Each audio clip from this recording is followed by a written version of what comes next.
I'd like to call to order our regular meeting for Monday, April the 6th. I'll say the prayer. Commissioner Hopkins, if you would lead us in the pledge, please.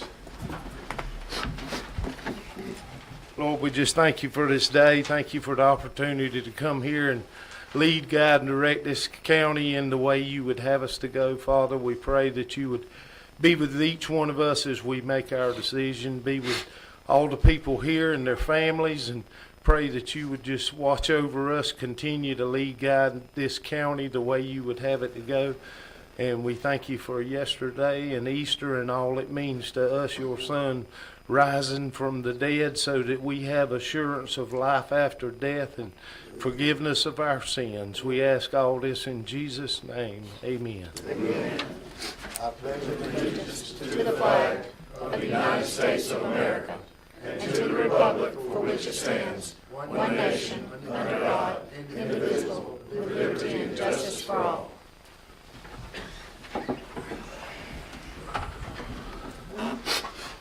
All right, first thing we have is the adoption of the agenda. I think we've got a couple of, hold on. First thing I want to remind everybody is the deadline to have something on the agenda, to have anything on the agenda, is the Monday before our meeting date at 5 o'clock. Write it down. Okay, go ahead. Mr. Chairman, I'd like to add Riker Carter, the Carter Group, for division of a piece of property. Okay.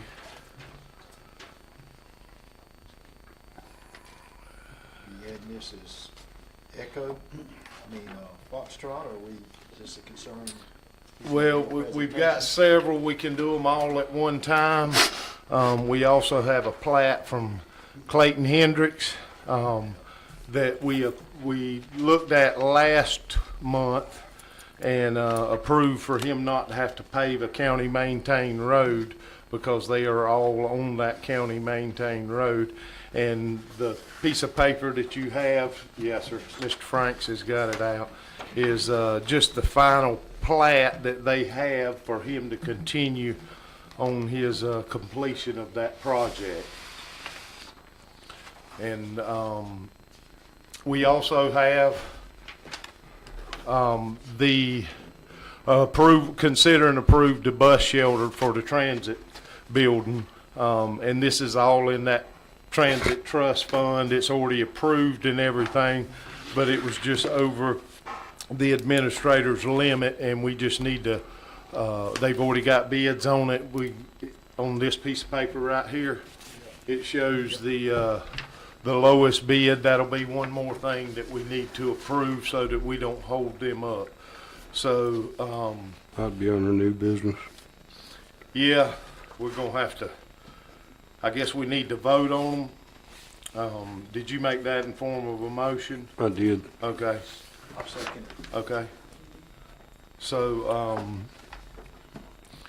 any questions or concern? This is the one on Mr. Carter. Madam Clerk? Commissioner Gordon, Yes. Commissioner McCrary, Yes. Commissioner Hopkins, Yes. Commissioner Thomas, Yes. Commissioner Franks. Yes. All right, so this will be item F.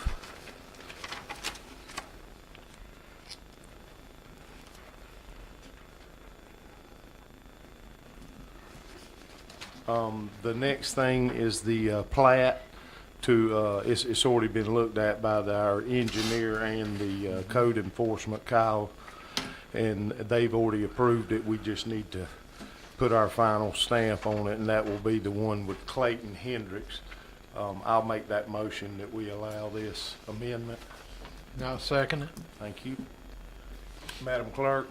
Commissioner McCrary, Yes. Commissioner Hopkins, Yes. Commissioner Thomas, Yes. Commissioner Franks, Yes. Commissioner Gordon. Yes. Okay, so that'll be item G.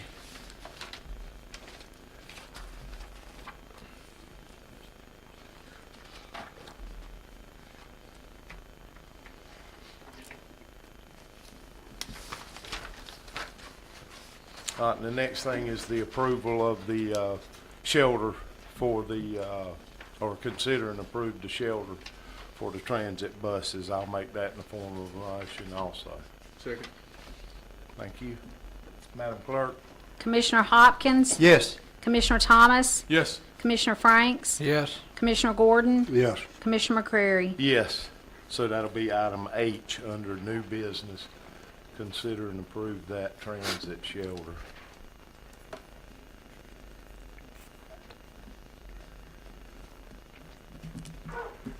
All right, now do I have a motion to approve this agenda with these corrections or additions added on to it? So moved. Chairman, I so move. Thank you. I'll second it.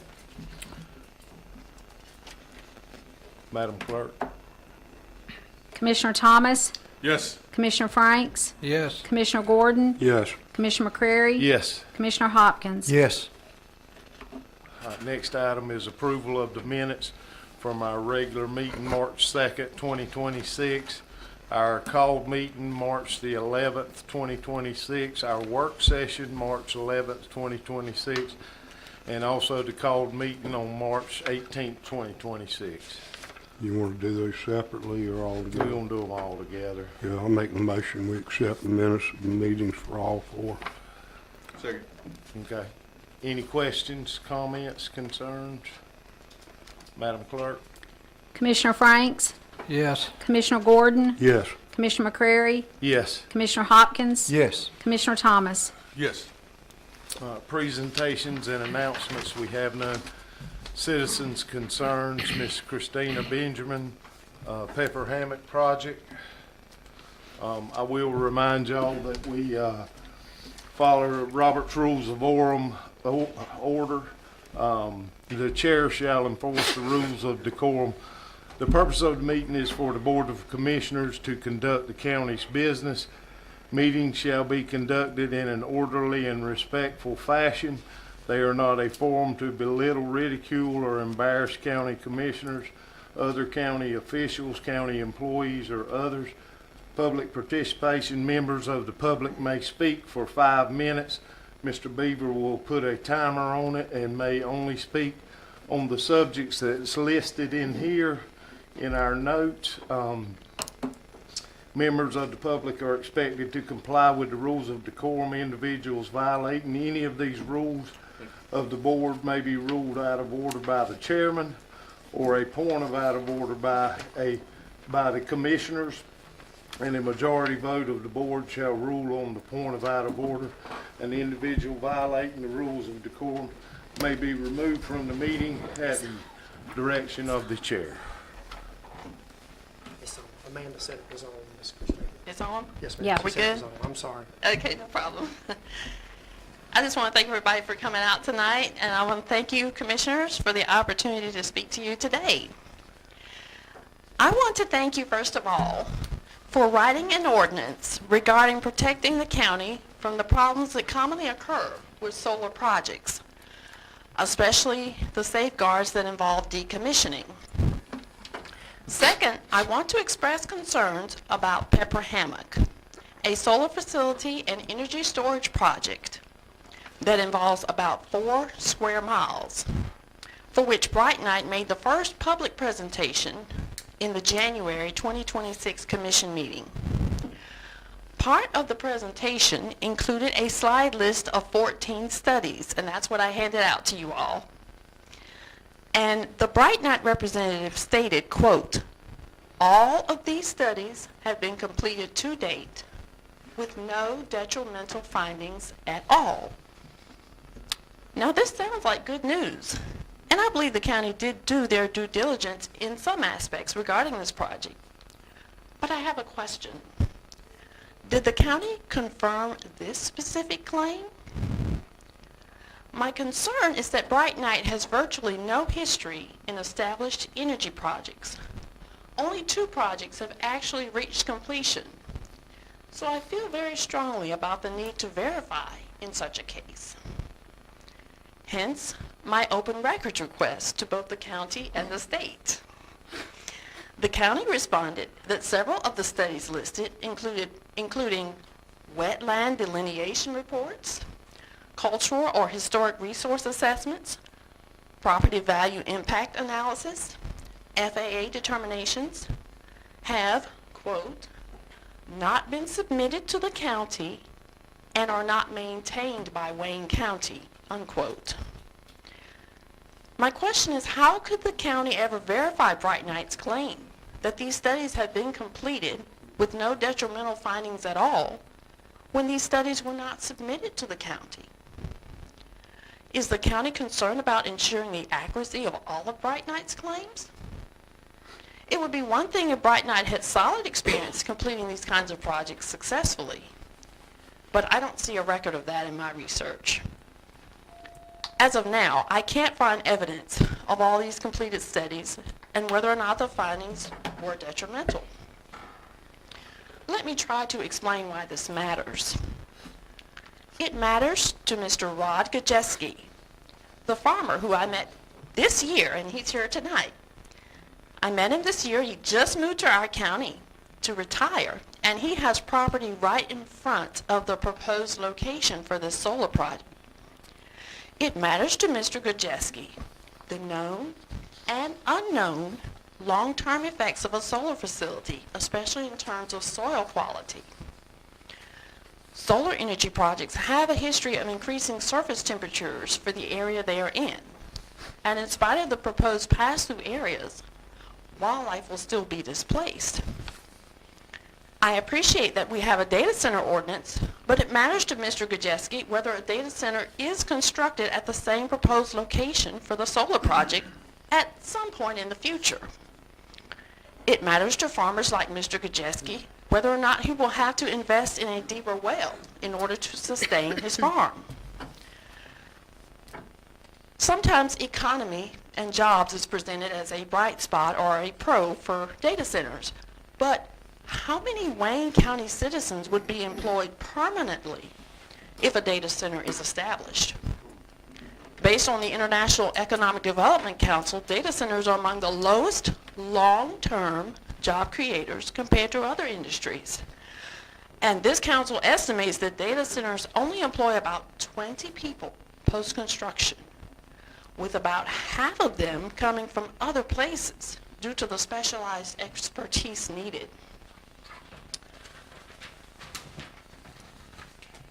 Let me close with this. I appreciate the county's due diligence in regarding decommissioning and the county promptly responding to my open records requests. One of the documents provided was the permit that the county issued in August of 2024. I did not find this permit mentioned in the July or August 2024 commission meeting minutes or agenda. It is very disturbing to citizens to learn of a project of this magnitude 18 months after permits have been issued, when it could have been very disruptive and have devastating effects on our lives. I'm wrapping up, thank you. Especially for those of farmers.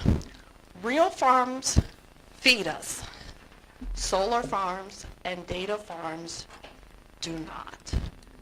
Please find a way to include Wayne County citizens in deciding projects of this magnitude before it is too late to change anything. Thank you very much. Thank you.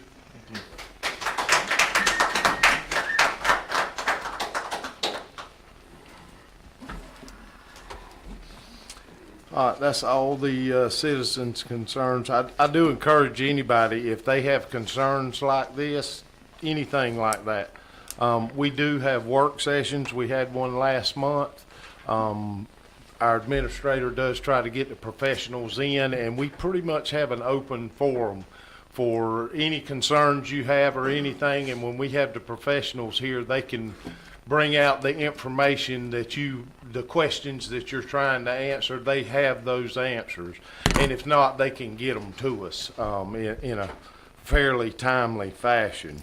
But that's what the work sessions are for. We very seldom have anybody to show up to them, but that's when we kind of turn it over. If anybody has a comment, we let them comment on it, and we don't stop it at 5 minutes.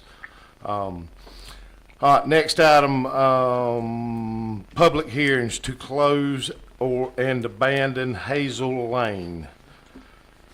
Do we have anybody here that opposes closing Hazel Lane? And what's your name? Adrian Cook Manning, I live in Manningtown. I represent the Manningtown Church of God in the community down there. I've lived there 16 years. My husband, James Manning, has lived there his entire life. Have any of you guys lived down there? Traveled Hazel Lane? I've been down there and seen a lot of people abuse it. Yes, but have you ever gone the other way, Broadhurst and Manningtown? Yes, and tried to come back and make the turn. It's very near impossible, even in the daylight. So my concern is, are we gonna address that intersection if we're gonna close the safest route of a 90-degree turn where you can see oncoming headlights? Because from the other direction, there are no street lights in Manningtown. There are no light reflectors on the road. We've had almost collisions on that intersection because it's a 160-degree turn. So even if someone's at that stop sign, which would be the only stop sign you could go to, correct? The only other way in and out besides Hazel Lane. So we've had many almost collisions with two cars. Now, can you imagine a school bus or a trash truck, county-maintained vehicles, making a 160-degree turn and have no other option but Hazel Lane? If that's closed, what do we do? So I'm just wondering, has those things been considered? Also, the county just recently, in the last few years, invested a lot of money redoing the pipe structure under Hazel Lane so that it could be not a messy road and be more efficient for travel.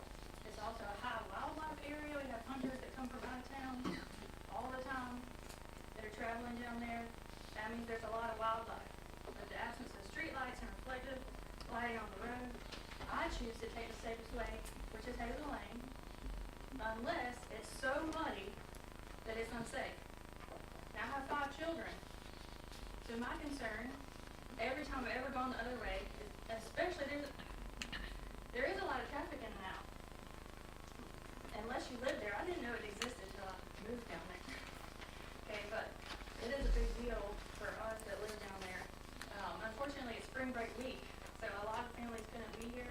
So I'm a business owner here in town. I pay county taxes, $1.8 million a year in gross sales that I pay county taxes on. 3% of that goes into the county. So as a business owner of Dustbusters here in town, I would also like to have that considered, that I help pay to maintain these roads that my family and community use. And I didn't know if there was any data that's been done or thought process to what will happen when Hazel Lane is closed. I understand that maybe it's upset somebody that you travel on that road a lot, or headlights or some sort of thing like that. But I want to know what's going to happen for the unsafe intersection that nobody's addressed if we close Hazel Lane. Like, what does it mean to actually close that road? For the county maintained vehicles as well. Okay, thank you. Isn't there signs on that road that say no through traffic for trucks?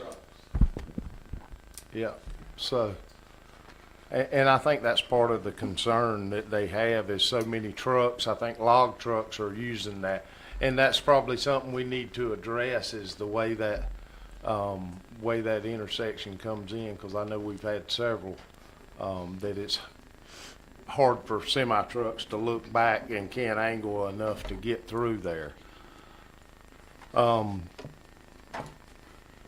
So anybody else? I would second what she just said, because if you're trying to make a left off of Manningtown Road onto Broadhurst, that's a really tight turn, 160 degrees. It's a really tight turn. If it's not wet and slushy, I'll go down the dirt road, Hazel Road. And I go slow, because I see all the washboard in there. I think I watched one of your meetings recently, and we just bought some kind of paver. I don't understand why we can't just pave it. We're not talking a long section. Just put some pavement down there. I think that would be the better thing. If you try making a left-hand turn out of there, that's a dangerous turn. I've got a 35-foot camper, and if I want to go that way, that's a tough turn. Mm-hmm. Especially because Broadhurst is banked, so you're making that turn and then you're banking. It's Okay. completely blind to the left. It is. Every line, you're talking about a head-on collision. Where's the valley? Okay. Yeah. I'm one of the landowners on the What's your name? Carolyn Cochran. Okay. I travel, I do not use paper lane at all. There's a stop sign at the end of Manningtown on Rockhurst. Visually, you can see everything. There is a sharper turn off of paper lane on the Manningtown than there is on. Right, when you're going out the other end. Yes. It's a sharper turn to make, especially for the big trucks that aren't even supposed to be doing that in the first place. Right. It's 0.2 miles to take a paved road.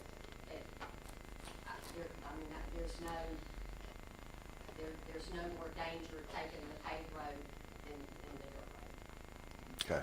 We are requesting that it be closed. Okay. Anybody in favor or against it else? Well, I know what I personally seen. I was going, I'm a lot of kin folks down in Manningtown. And about 5 years ago, I was going to a reunion down there. And I was coming through on the paved road, and it looked like a tornado come through there. It was a guy in a red truck, and I don't know how he did not lose it. And I was like, what in the world? I seen this with my own eyes. I said, somebody's going to get killed on that road if they're not careful. They abuse it. I mean, he was wide open. He had to be going 70 miles an hour. He about lost it. And I'm like, if somebody don't get control, if we don't keep that road nice, and that was before I was a commissioner, before any of this even come up. As y'all well know, I'm kin to almost a lot. I go down to Manningtown a lot. I understand what you're saying. I understand what you're saying. I've actually made that turn. But to me, it's in my district, and from being down there, I understand your concerns, but I'm sort of leaning towards, the family. I know Miss Hazel personally, and I know why she didn't want it paved, because she thought some of her kin folks were going to live on that road, because they donated that. So you could go through there. It was a little two-path thing to start with many, many years ago. It wasn't even a county-maintained road. So, to me, I'm sort of torn between, the landowners. I feel for you. And I feel for the people that live down there that wants to take that road. But like you said, sometimes it's not inaccessible because of the rain. Sometimes it's got so much sand on it. I mean, if you come through there and you come on that road and you hitting about 40 miles an hour off the pavement, you best have both hands on the steering wheel when it's real sandy. I'm looking at the pluses and minuses. You're asking me to make a decision. My decision, I want to lean towards the landowners because I understand. And the other part of me, the commissioner side of me, wants to say, okay, we've got some concerned citizens that says, hey, this could cause a problem when we do use this road. Now, it was brought to my attention about buses. And Paul, you called the bus station and said they do use that road, but it's only on it's not part of their route. And then that's another thing. If it's got signs on it that says no trucks through. So at some time in the past, it was an issue about big trucks and logging trucks, even school buses. That's big, you know what I'm saying, going through there. So, How long did the county pay to maintain that road? How many years? we hadn't paved it. No, how long has the county paid to maintain? I couldn't answer that. Mr. Elton, could you answer that? More than 28 years. More than 28 years. I mean, Yeah. I know it's been in use for more than 50. I just wasn't sure how long the county had paid to maintain it. Right. With tax dollars. So more than 28 is significant. Yep, I agree. More than 65. Most of that dirt is on the paved road, on the paved road going to Manningtown that they brought off the dirt road. There's more dirt on the paved road where them log trucks and the boy, her son's house, they've got in front of her. It's county road, but it's part of the road now where they make a big turn and go almost in the ditch. Yeah, I seen that, how people, excessive using has extended the roadway on out, all the way into the ditch. They have to go into the yard for it. They have to come off and they go into the back. They will into the yard. Okay. All right.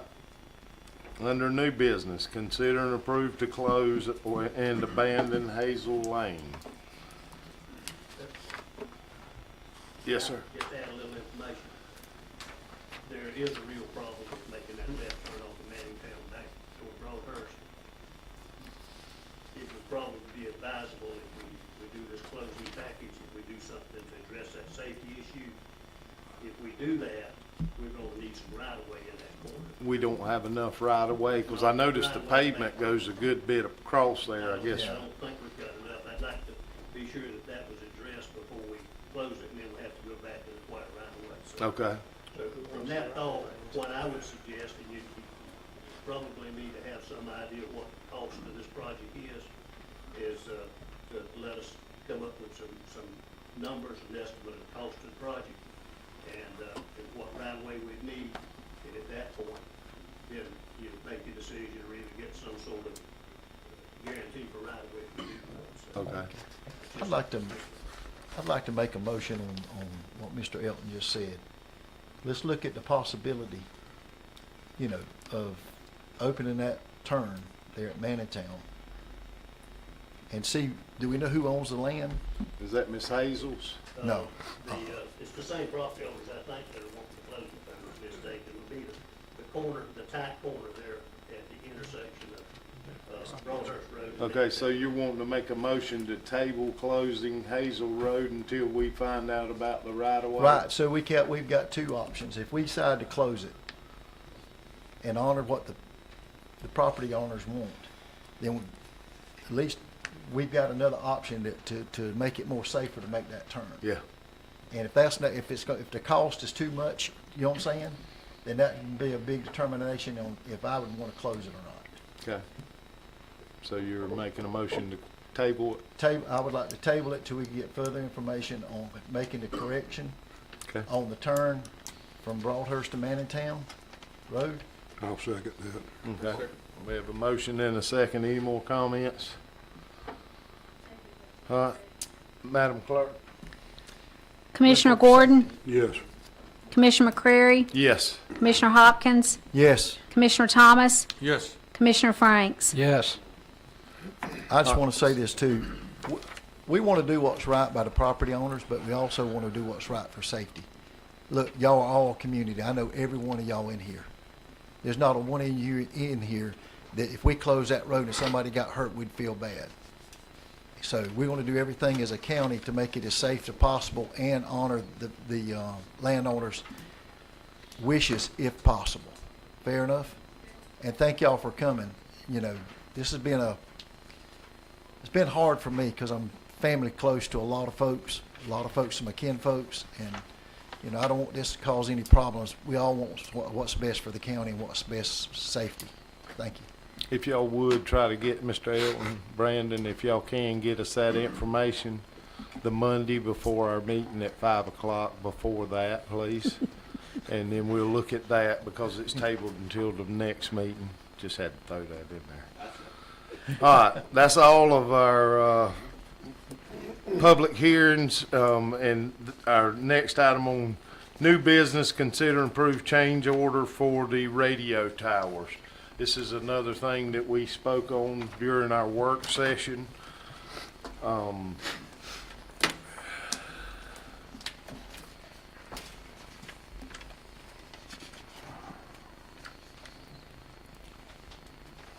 was trying to find the increase. We had, 194. oh, okay, he's got it on the board.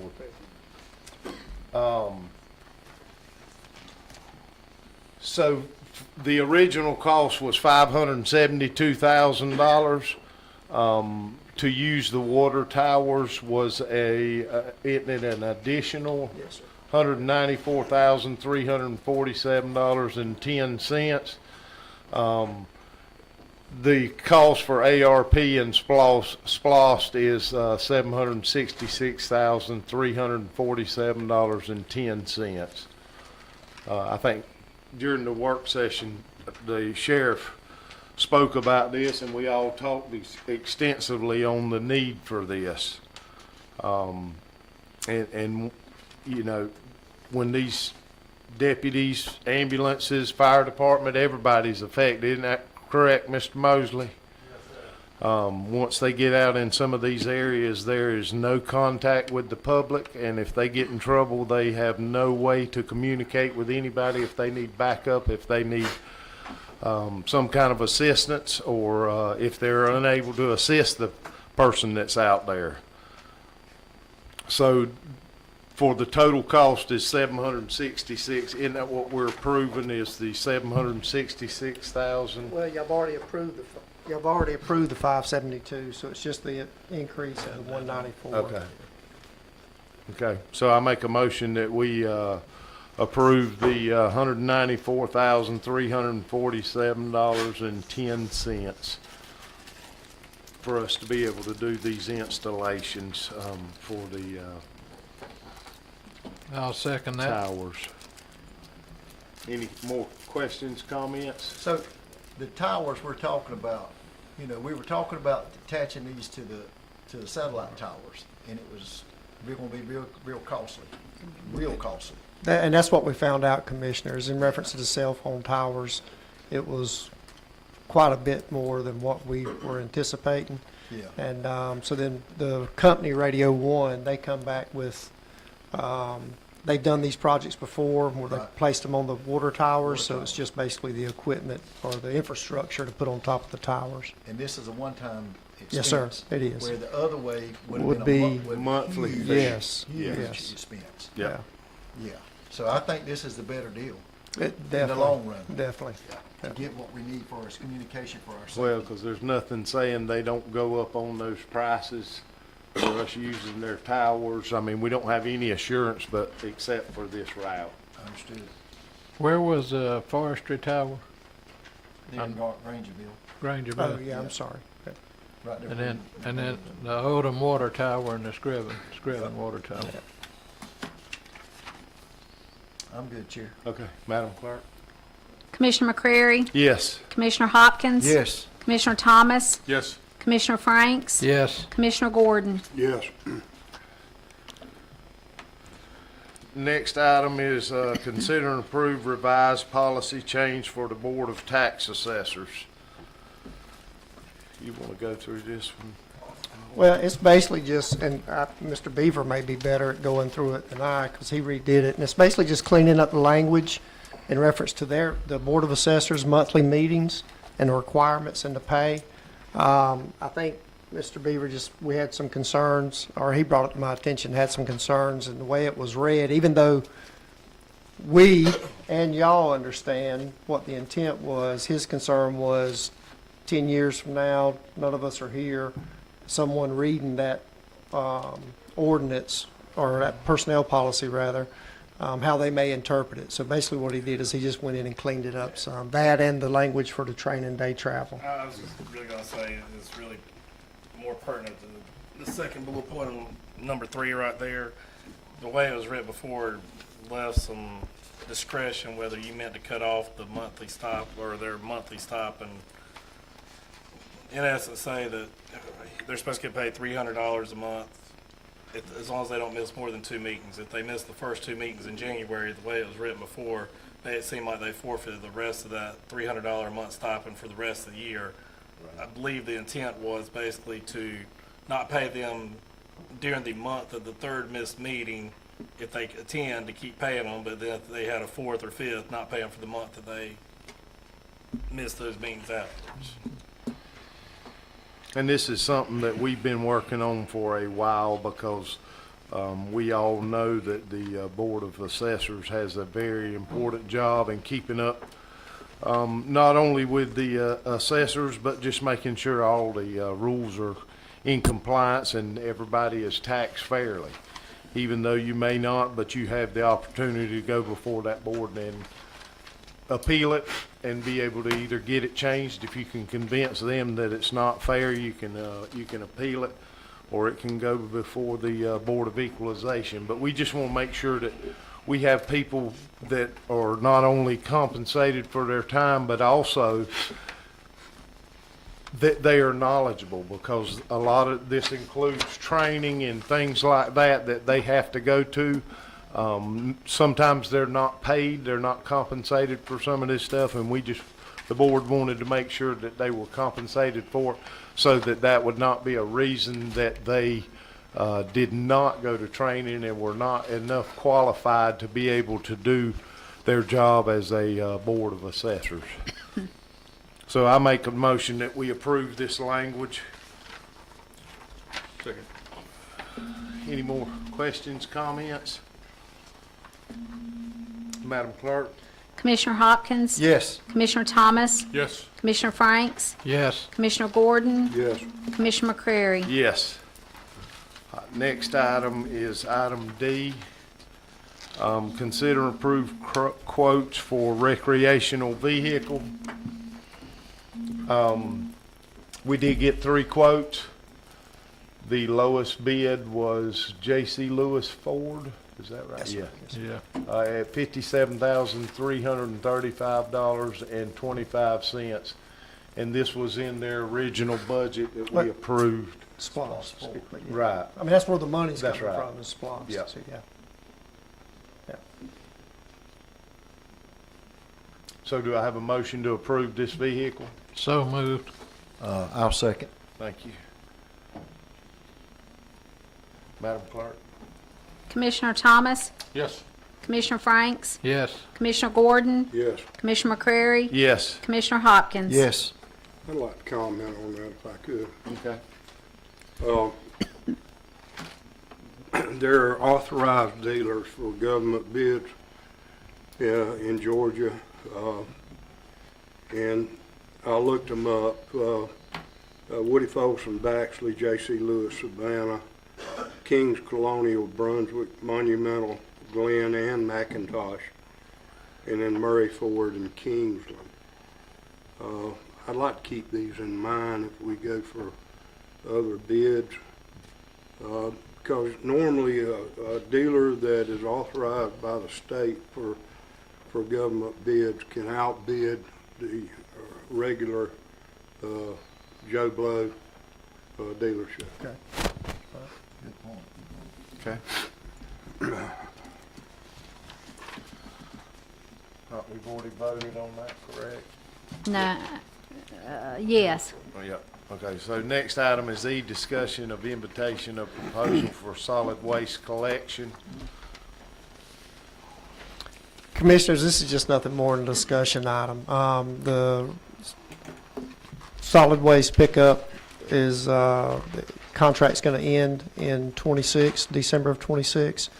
We wanted to get an early jump on it in case there, if we had a bidder that y'all chose that was new. One of the problems that was identified to us in 21 when it was done is that it was too late in the game for other companies to put a bid, because they have to have time to bring equipment in and then train drivers, bring the carts in and get everything set up. So, but also now this RFP that I've put in y'all's packet, I just kind of wanted y'all to be able to look at it and see, because it pretty much addresses all the issues that we've had over the last 2 or 3 years. Now, Strong it is pretty strong, and I'm not going to tell you that's what we're going to actually put out, because I don't know if anybody would bid if we did. But there, I mean, it's just some minor things, but in there you'll see we addressed all the issues that we've had. So with that in mind, we'll tweak it a little bit, and I will get with Mr. Beaver to kind of take out anything that, may preclude folks from just going, yeah, those guys are crazy down there. We're not going to abide by that. But still, we're going to have a little bit stronger teeth, hopefully, in the next contract that we do than the one we currently have. Because that's, as y'all know, that's the problem we've run into, is, if they start a cure, there's nothing we can do. So we want to address that for sure. And I think if we need to, we can have a work session on it, Yeah. because everybody knows about the trash pickup and the problems we've had, and I'm assured that all of us have looked through it several times, and it was not a good contract for the county, and we want to make sure, as Mr. Drawdy said, ahead of time. That's right. And not only we have looked at it, but we give the ones bidding on the package to be able to look through it and make sure they're going to be able to follow these guidelines. And also, as he said, if nobody bids on it, then we've got to go in and change some things to make sure we can get enough people to bid on it so it's competitive. It'll give us enough time and give them enough time. Yes, that's I right. think it's a great thing that we're looking ahead like that. Yeah. So we So, don't get caught up in the same thing they did in 2021. I like this section on performance standards. Yes. yeah, We had it listed as complaints, section for complaints, but yeah. performance standards lines out a lot of things that they should be liable for and taken care of, Yeah. so. Well, before, I don't know if we can talk about it, but the contract we had before gave them 30 days to do anything, just to come up with an idea to fix it. And that's not fair to the citizens of Wayne County. So do you want to approve this, or, and then we can start with the, Well, no, sir. What I wanted was for just this to happen, to kind of hear y'all's feedback, have a little bit of discussion on it. What we can do, if you want to, Mr. Chairman, is we'll kind of refine this a little bit, take out those ones that I know is going to be a roadblock, and maybe have a work session and talk about it. Ideally, what I would like to do is be able to have something by May that y'all would approve of in reference to an RFP going out, put that out, and then, if everything works smoothly, possibly in June, have some bids for y'all. Y'all approve a contract, and then by July 1, have whoever the company is on the ground, and they know that they can start moving forward. okay. All right, so everybody just look through it, make sure any corrections you have, I mean, Yeah, I if don't you- think you can make it any stronger. If you do have any feedback, just, shoot me an email or something and just say, hey, look, Paul, kind of concerned about that. Or if you see something that we've left out that you want to add into it, same thing. So Paul, once you and Andy look at it, and y'all want to, soften it up a little bit so we can at least track somebody to bid on it. Y'all want to send that to us, and then, Chair, we're going to have like a special call meeting or something, or just a work session or something to read over it, or just let us read over it? And I mean, how this you is wanna it. handle This, don't you agree? This is it. Yeah. And I think that's what we're looking at is when we get the approval, we're gonna send this out for bid and just see what they say. Understood. If they agree to our terms, I mean, we kind of bowed down and agreed to their terms the last time, but we're gonna get it ahead of time. That's right. Enough so that we can, if nobody, not only one company wants to bid on it, I'm good with it. Because that means they're gonna abide by our rules, and we got enough teeth in this contract that, when commissioners start getting phone calls and problems, they're gonna take care of it or else. Understood. I like Yep, it. that's how it should be. So maybe we'll look at putting that on the next month. That'll be the, May? May. Yeah, I'd like to have something by May for Yeah, y'all. and in the meantime, if y'all look over it, if you hadn't looked over it enough in detail, get with the administrator or myself, and we'll write those comments down, and if there's enough of them, we'll have a work session. Otherwise, it'll go through as is. Okay?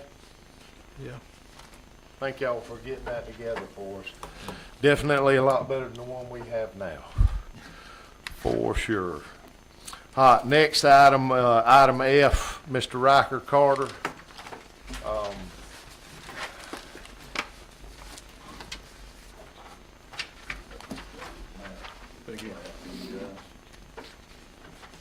Is it this one? Yes, sir. I got one, Rocker. This has got a little more accuracy to it. Thank It's you. actually a plat.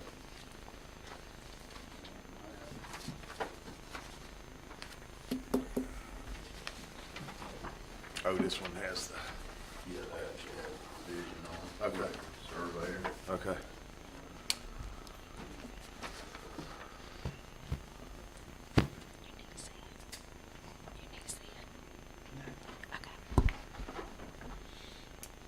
All right.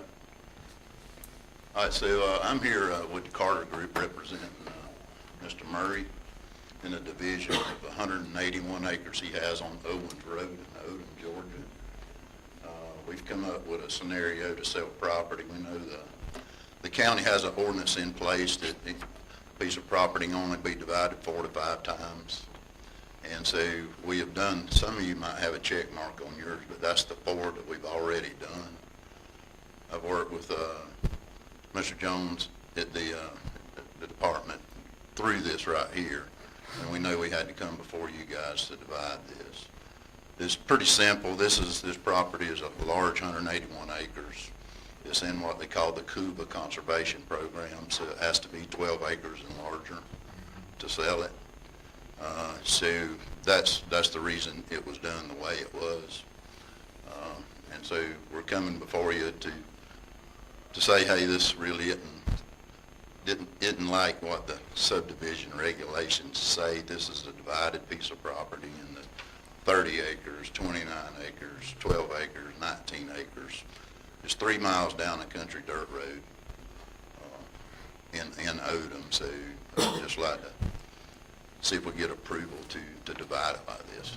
And you say there are 4 that have checked, which 4 of those? I think there was 4 over here that had a check. Oh, okay. Kevin. Okay. I see the 4. I got one question. It says located land lot 65 of 3rd Land District of Wayne down at the bottom. That's not the 3rd District. Well, that's what the surveyor put on there, so I really didn't catch Yeah, that. it says 3rd Tim. District right here, because I'm like, where is this located in my district? And you said Odom, and I'm like, Not the.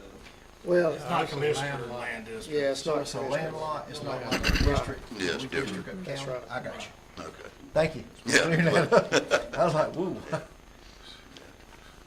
All right, sorry about that. So really, that's all we're wanting to do is divide it like that. On the property, as you can see, each one has dirt road frontage on it. To my knowledge, nobody plans on taking these properties and dividing this in the state, so it has to be 12 acres and larger anyway. So the ones that we have sold already are end users to have them a place out in the country where it's quiet and peaceful, so that's the reason we're asking for this. So you're looking at 6 tracks that you're, The other, yeah, that's correct. 6, yeah. and the same owner owns all of That's correct, this? yes, sir. So how does that work on our ordinance? I know our ordinance says 5 or less, correct? 5 or less, and no new roads. Okay. And they've already, how long ago was this divided, do you know? The Probably about 2 4 months that ago. was, do what? About 2 months ago, we worked with Kyle on that. Okay. Well, it's part of the lots are on one side of the road and part of them are on the other side of the road. I mean, it's not like a typical piece of property where all the lots are on one side. So it's to me, it makes it a little easier to be able to divide it up. If it was all on one side, it probably wouldn't qualify. Right, Kyle? Well, yeah, I mean, a strict reading of the ordinance really just looks at the numbers. Okay. Once you get above 5, then Yeah. that triggers, hey, this is a subdivision. I got you. That's fall off the step. But I think in this case, being that there's such large tracts, it is under CUBA, so I believe the people who are buying these tracts are continuing Yeah. that CUBA. So That's correct. they couldn't divide it up anymore for a certain period of time. Yeah. anyways. But they could pay that out and divide it up. Yeah, you just pay a penalty if you go against Cuba, however many years you've had it in it. That's correct. That's correct.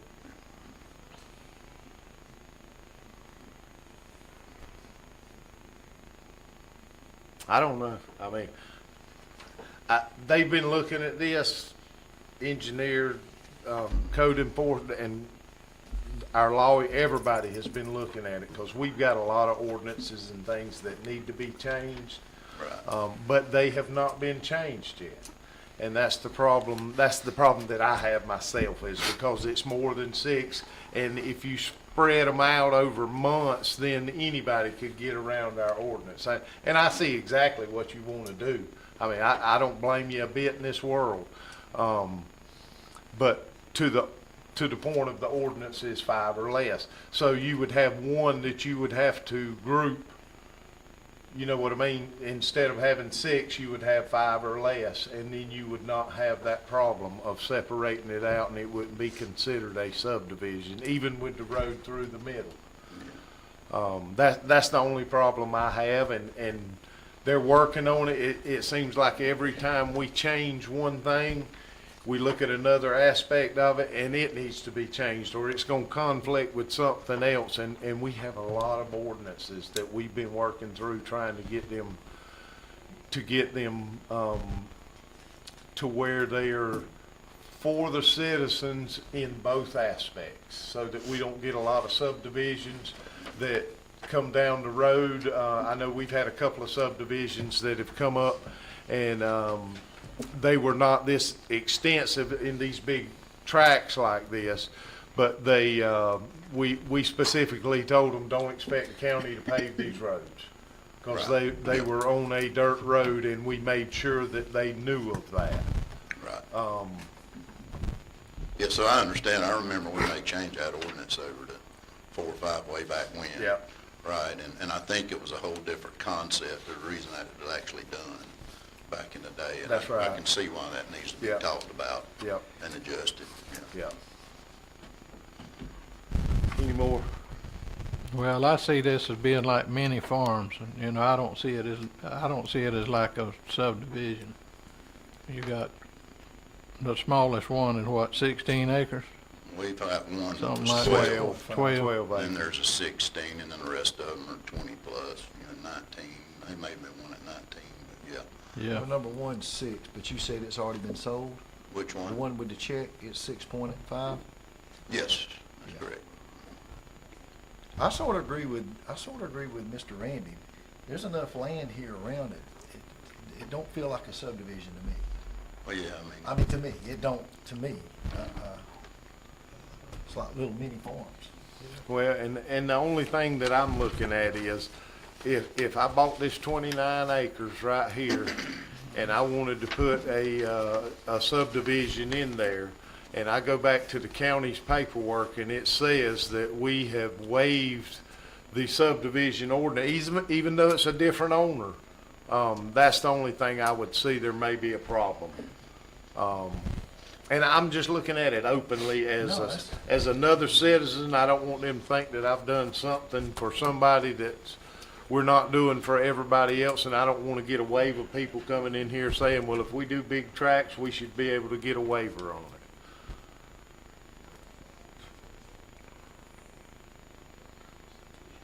I can see that being Yeah, I can understand the pavement part of it, but this is like 3 miles down a dirt road. It wouldn't even qualify, for a subdivision.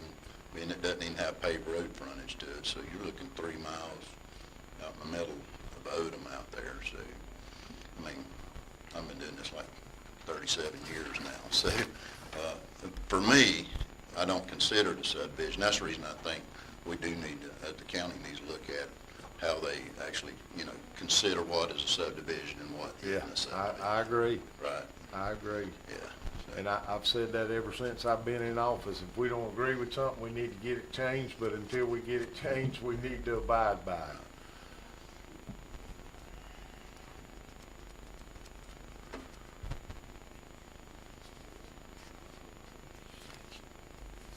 I'm just speaking openly. I sort of got a little concerned too, what Kevin just said. If somebody bought one of these things and if wanted to come back 3 years later and go pay the scuba back on it, and wanted to turn it into a subdivision, how would that look? Would that fit, I mean, because once you sell this stuff, you really don't have control of it. There's no, right? I'm hypothetically speaking the worst case scenario. Once you Well, sell yeah, it- but it's just like that all over the county. I Right. mean, all of us probably own land in this room that's more than 5 acres or so, right?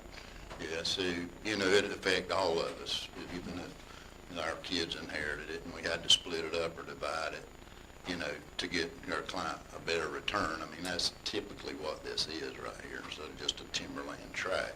It's an estate type sale for somebody who wants to have a farm out in the country or wants to be peaceful out there and just have room to spread or hunt or fish or whatever that may be, So, now, Kevin, these need to be looked at. Yeah. But I don't personally think it would be a problem, or the county would see it as a problem. Because, I mean, Well, I was if they just were gonna thinking- take one of those and divide it a bunch of different times, I was you know, I thinking could the see worst, that. worst case. I Yeah, agree right. with you. These are like little farms to me. I would like to have a little 30-acre thing out there. I know my family, you know what I'm saying? Oh, yeah, yeah. Those kind of little tracks are hard to find now in any county. That's right, and that's the reason we're doing this, yeah. And that's probably another thing that our ordinance does not say. If you split so many out per month, you can get away with not doing 5 or less. So it's really on the county to keep track of that. So since 2007, when it was adopted into the ordinance, we're supposed to keep the track, and I don't. Of how the I don't know parcels system were at was that done. time, yeah. But it's, 3 months down the road or 10 years down the road, we're supposed to go back and do a plat pool, and we're trying to figure out how to keep up with that right now. Okay. The only thing I'm worried about is, not on this one particularly, but on precedent, if we approve this one, the next guy that comes up here, like you said, how do you keep track of it? We say this is larger tracks, well, do we define what that larger track is? Right, how many acres are we gonna allow? Right, so Yeah. it's kind of a slippery slope, trying to keep it fair.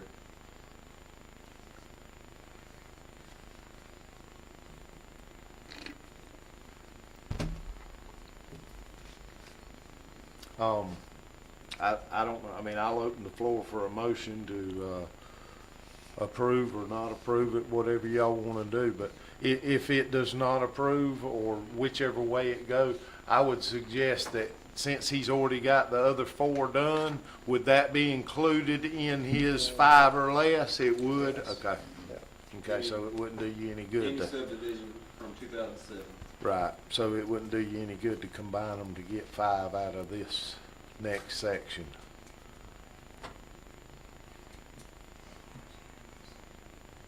I'll open the floor for a motion, or we can table it, or whatever y'all The, want. got a question. Hypothetically, let's say somebody did buy the 30-acre tract and wanted to subdivide it. Can we not, at that time, require the paving of the road? Yes, Yes, I would think so. but it'd be the whole 3 miles into there, Yeah. so it's, It's a pretty good deterrent. Yeah. Right, wanting to subdivide it. What we don't want is a lot of lots on a dirt road that we can't keep Right. maintained for people that have some service. Right. I feel like the way those are split now, also, like someone say bought one of those 30-acre tracts and then tried to use their 5 or less exemptions.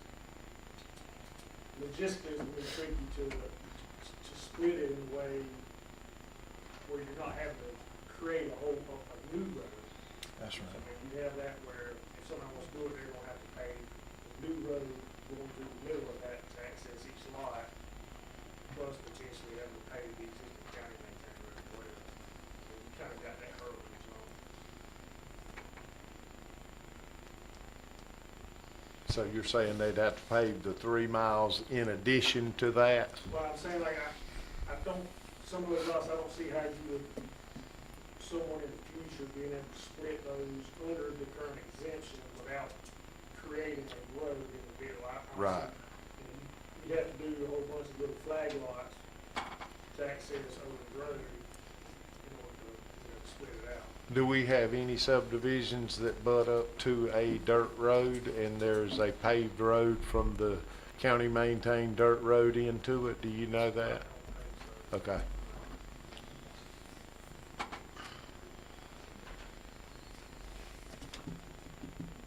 Yeah, that's a pretty good deterrent. Because you're talking 3 miles of dirt road, that's $3 million. Yeah, but I just want to add that I think what I hear the chairman saying, what the concern would be for y'all in the county in the future is if that person came and we told them they had to pave the road and they said, well, I want a waiver. If you say no, and then they look back and go, well, you gave other people waivers. Or gave him a waiver for this, the landowner, for that, and that's, I don't know. I mean, so we've already had 2 or 3 meetings, myself and Mr. Beaver and Brandon and Kyle, trying to work on this. We've made some headway, I think. The problem is, like I was telling the chairman, is that, every time you kind of figure you got it worked out, all of a sudden, it creates another problem over here and just trying to make it clean. I can't guarantee you that we can come up with something by May, but we'll continue working on it and possibly be able to, because we've looked at several things to add to the ordinance that we probably will end up adding in reference to, having a minor subdivision when it talks about dividing up, smaller parcels or whatever, which would kind of delineate between a small parcel and larger parcels like Mr. Riker has here. So. And in all of that, if it's gonna go in our ordinance like this, and I'm just speaking what I would think is if I was coming up here asking for a variance, and his is 3 miles, we don't have it in the ordinance if you have 3 miles of dirt road and you have multiple lots and you can get a variance. So what's the limit gonna be on the miles on the road, and what's the limit gonna be on the acreage on these parcels that you're gonna sell? That's the question I have, because I don't want to get an influx of people in here wanting to do this same thing, not in your scenario, but close to it, and they say, well, I would like to sell my lots like this because you can make a lot more money, or it's easier to sell a bunch of lots like this rather than one big lump sum. I'm sure something like that can be come up with, through talks, and I'll be glad to help with any of that as well. I've been doing it a long time, so, but, I think something probably does need to be done, for sure, in the ordinance, and discussed about it, Yeah, for the landowners, I think we need to make some changes. So, we don't have a motion on the table. I make a motion that we table it and give them the opportunity to try to work through it and figure out something that's gonna be beneficial for everybody and not favored towards anybody. I know y'all been working on it a long time, but if we can focus more on something like this, on these larger tracts of land, I would be willing to table it until y'all can try to figure something out that'll work for everybody. Well, and Yeah, I we'd do love know to have you there's help been too. ways that people are working around it, right? Right, Through the yeah. ordinance, right? Yeah. Already, and I'm just coming up front and saying, hey, Right. but you can put it in another entity name, you can do all kind of things, but, I'm just trying to do it the correct way here. Right. Instead of having to do all that. It's a tough one. It really It is. I'm a firm believer that, somebody ought to be able to do what they want to with their property, but the ordinance needs some work. And Paul, you can't confirm that it'll be ready by May, but any chance? We can probably, yeah, and I'll call Mr. Riker, try to see if Mr. Riker can come in and talk to us. Right. And they've been looked at. Yeah, and we've pulled several of them. The bigger issue is, for Wayne County, is that the majority of the counties we look at, they have simplified the issue by having zoning, which Wayne County does not have. So when you don't have zoning, and we're working on the land use part, and if we can essentially establish some land use plans, that would help us in these regards to a degree. But zoning even does more, but that's one thing that we don't have in Wayne County. So without that, it literally, what happens is, we have ordinances in place, as you well know, and then if somebody wants something outside of that ordinance, they have to come request a waiver. In our meetings we already had, I even said, I told the guys, I said, I'm thankful for folks like Riker Carter who can buy a 180-acre tract because I can't. But I can't afford a 30-acre tract. You know, and so really the only way I'm gonna get a 30-acre tract typically in Wayne County is if someone has come and subdivided a larger tract. The problem with that is when you give a waiver for one subdivider and then another one comes up and we start running into density problems from a legal standpoint, we have to be able to justify why we're not gonna let you, but we let him. Does that make sense? If not, then what happens, we get into a lawsuit, and that's the last thing we need to do for the taxpayers in Wayne County. So, The way I look at it is there should be some limit on what a subdivision is acreage-wise. A subdivision to me is a smaller lot than any of these. Any of these could be its own subdivision. This 12-acre tract could be 12 or 15 lots in there. I mean, this don't look like a subdivision to me. I think it comes down to acreage. You decide what a subdivision's gonna be by acreage. This is a big farm right here. He's trying to split up. So that's the way I see it. I think it could be written in a way that would work pretty easy. And I can help with that, you know, if y'all would like. Well, I have a motion on the table to table it. Is it gonna die from lack of a second? I'll second. Who's second? I'm sorry. They may call on you. We will. I mean, I hate, I'll call you seriously. I know you didn't want to hear this, but we got to be fair to everybody, and I just want to make sure we're not going around and opening a can of worms. All right, I think you got it. We have a motion and a second. Mr. Chairman. Yes, sir. I was here when I made a motion for ordinance. And it came out of Seminole Woods. When I first got elected, somebody come in here and bought that big tract of land out there in Seminole Woods, and they cut it up into 2-acre lots or something like that. And they sold it. They ran a blade through this side, that side, made roads and everything, and just with a blade so people could drive down it, and left it. So didn't think anything about it. But within 2 years, there was about 250 people up here wanted that road paved in Seminole Woods. Yeah. Yeah, that's what started it. Right.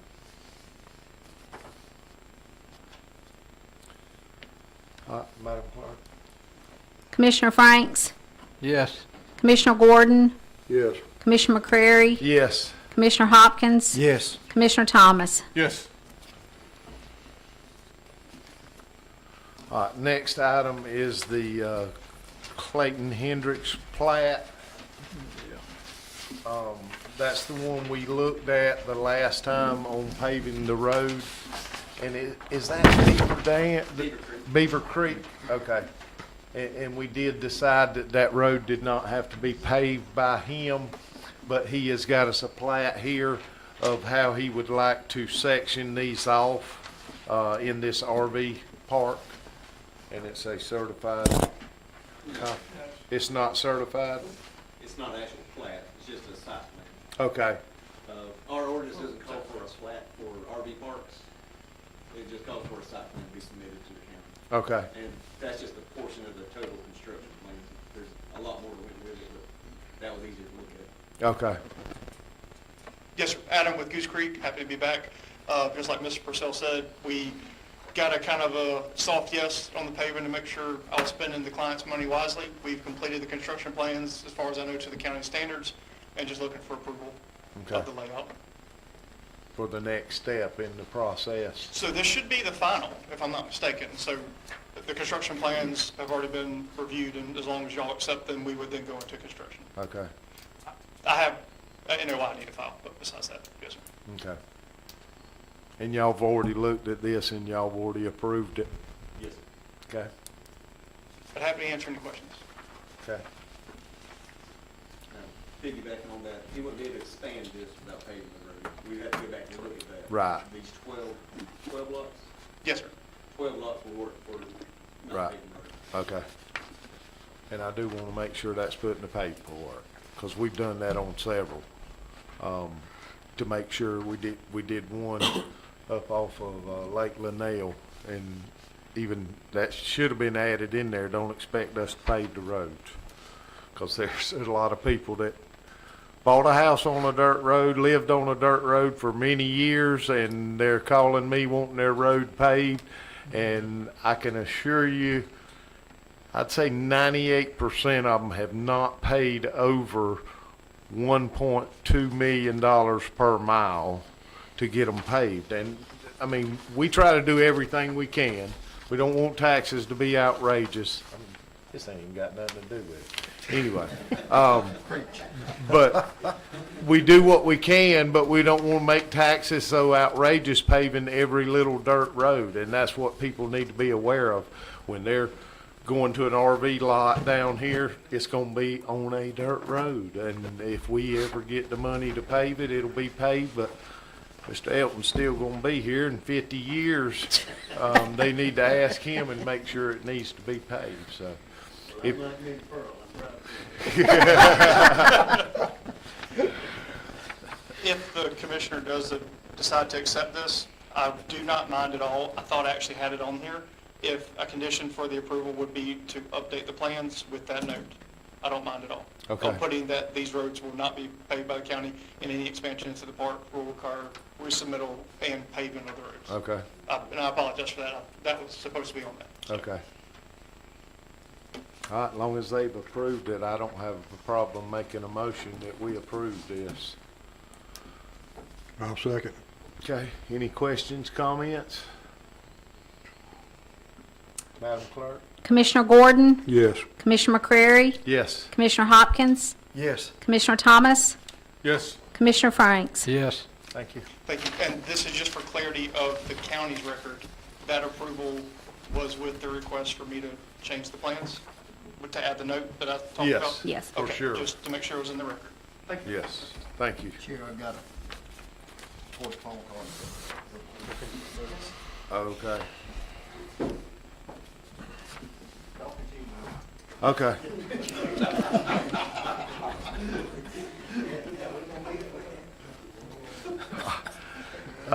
Next item is to approve the bids for the transit shelter. And this is coming from the Transit Trust Fund. That's correct, Mr. Chairman. And it's just, the lowest bid was from Pools Framing and Roofing for $35,650. And this is on the new transit building we've No, got. bus shelter. Right.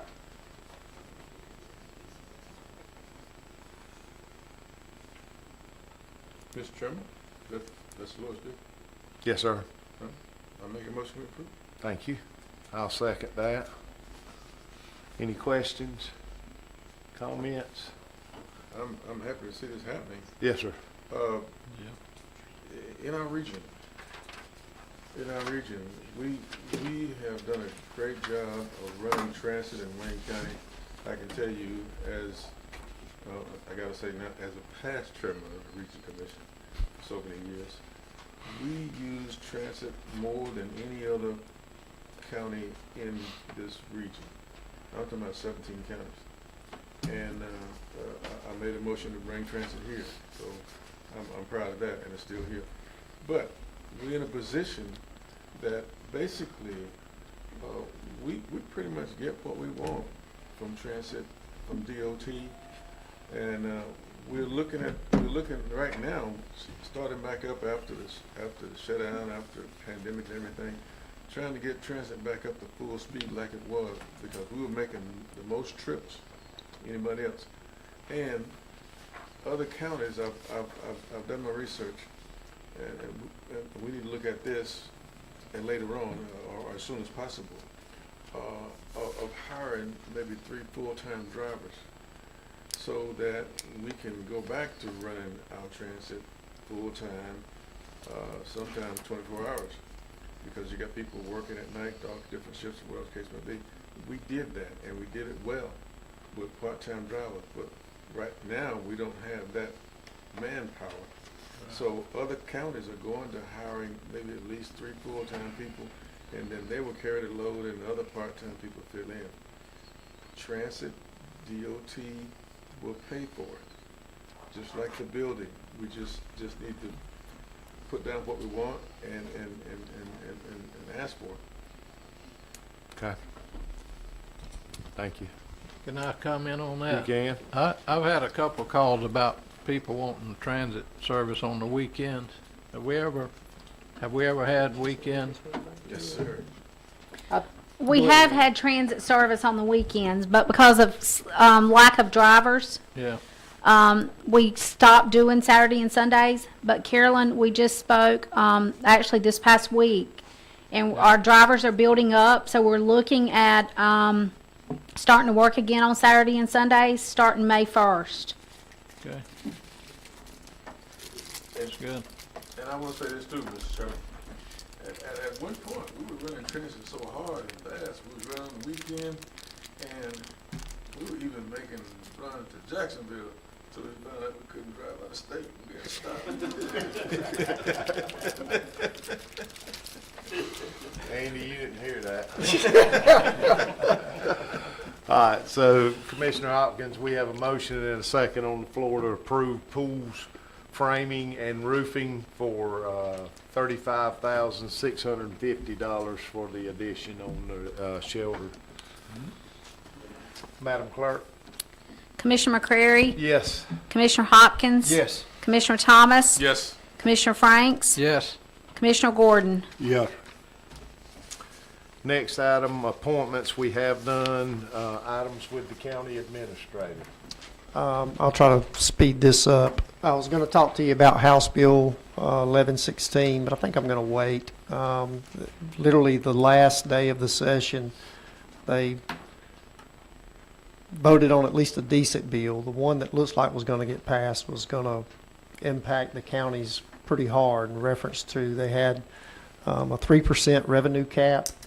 So if something happened and we had to come up with something and our budget went over 3%, even on growth, we would literally have to have had local legislation passed in order to do that. It's amazing to me sometimes. I don't want to get anybody in trouble except for maybe myself, but it's just it's a worrisome trend sometimes in Atlanta when I see those folks dictate what y'all do down here at the county. My thought is, if you want to be a county commissioner, run for it. But it ended up turning into a good bill, and so we'll talk about it. What I think is a good bill anyway, but we'll talk about it in more detail, maybe in a work session, and I'll even bring up some more of legislation that passed this season. Fireworks tax grant. Jared Huffman notified me last week that he did get that $25,000 grant, and that is going towards new hose for the fire department. So that was very good news. We've already talked about subdivision ordinance update. We're working on it. Probably in May as well, I'll bring you an animal control ordinance update. And then the last thing is the bids for the transit bus shelter. Thank y'all very much for doing that. As we talked about, that money comes from GDOT. They're paying for it. It was obviously over my $15,000 limit, so it needed to be approved by y'all. I just thank y'all for taking care of it this meeting because it just makes it faster. Have y'all seen the new metal building we've got up, which is all paid for through GDOT's grants, and this will be as well. So we can continue moving on that. That's all I have. Monday before the meeting at 5 Yes, o'clock. Monday before the meeting at 5 o'clock. Okay. Madam Clerk? All right, in your books, you have the budget review for February 2026. Revenues were $1,861,053.16. Expenditures, $3,059,203.23. Several departments are currently over budget. The most significant variances are outlined below. Financial administration, 5.04%. Countywide health insurance claims. District attorney, 0.52%. Salary, VICA retirement, and workers' compensation. Magistrate court, 2.07%. Court reporters and annual membership renewals. Probate court, 0.91%. Annual auditing expense. EMS, 2.34%. Programming, software, and maintenance. Animal control, 5.83%. Annual software expense. Wayne Service Center, 39.68%, and that's building repairs and maintenance due to their kitchen and bathrooms and all backing up.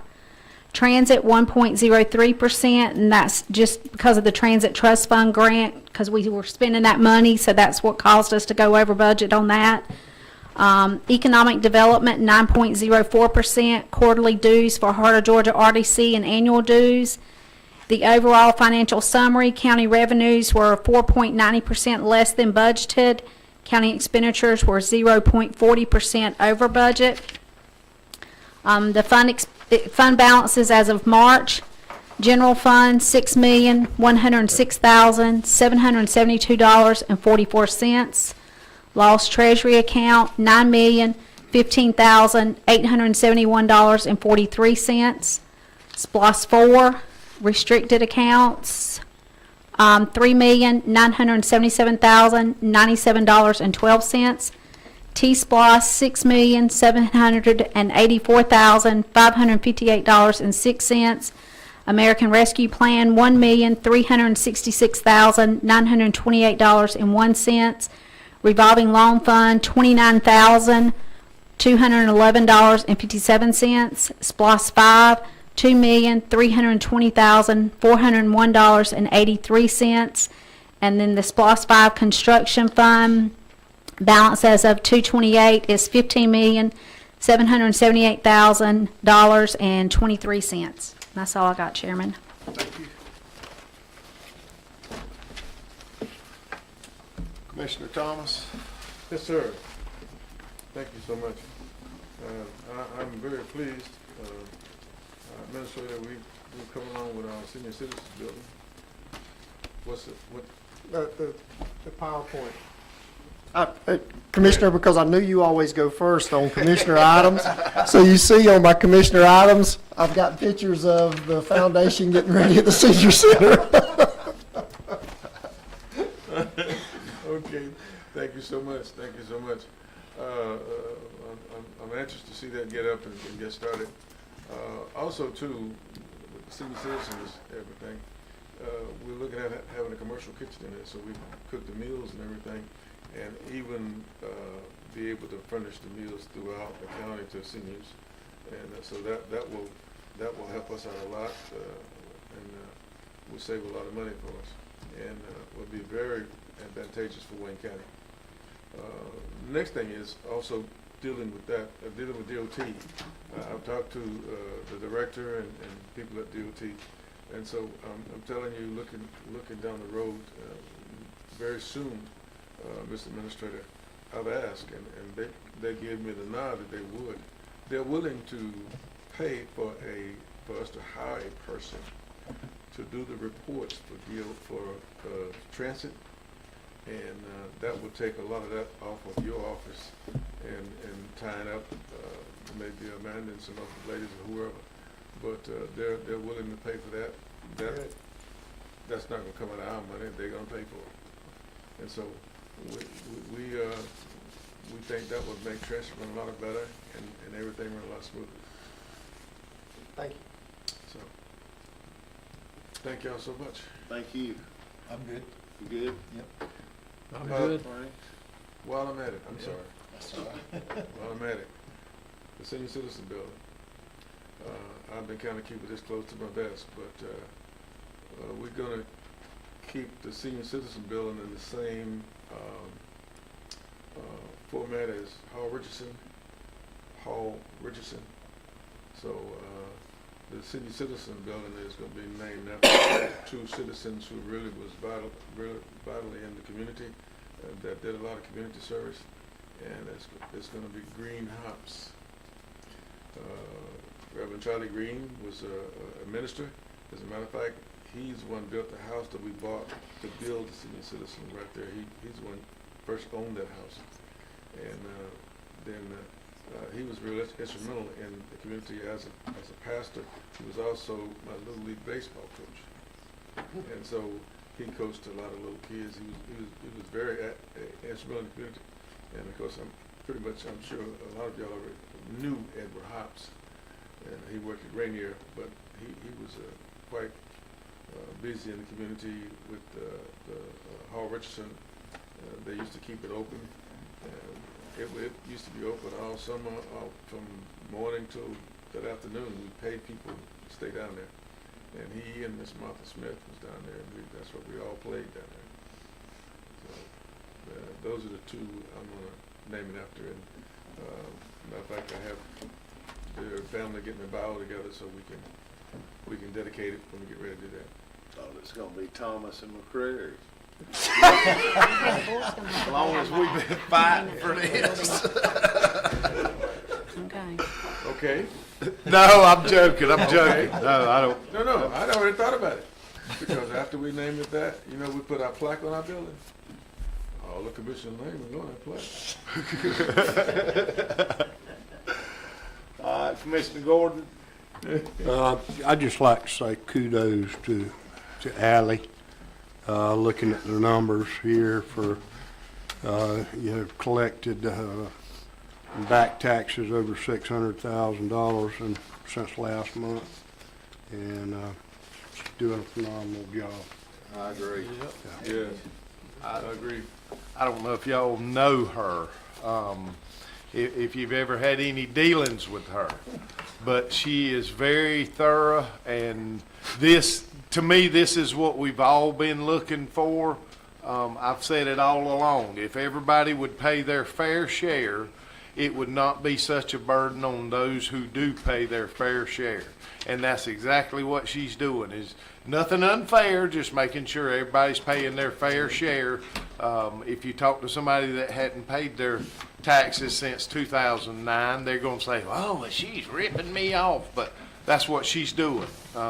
And I would hope y'all would echo this out into the community to make sure that she gets the credit, her and her girls, because they all do work on it. But to make sure she does get the credit for what she's doing and trying to accomplish in this county. And I think it's something that we all have worked on, trying to get, not only pushing other elected officials into doing their job and getting it done the way it needs to, but also just making sure the people that are on the correct boards. It's very important decisions we make, and I think none of us up here take them lightly, and we make sure we get those people and they have the understanding of what they have to do in their role, in whether it's a board or a trustee or whatever, in the appointment. That's all I have. I make a motion that we adjourn this meeting. Second.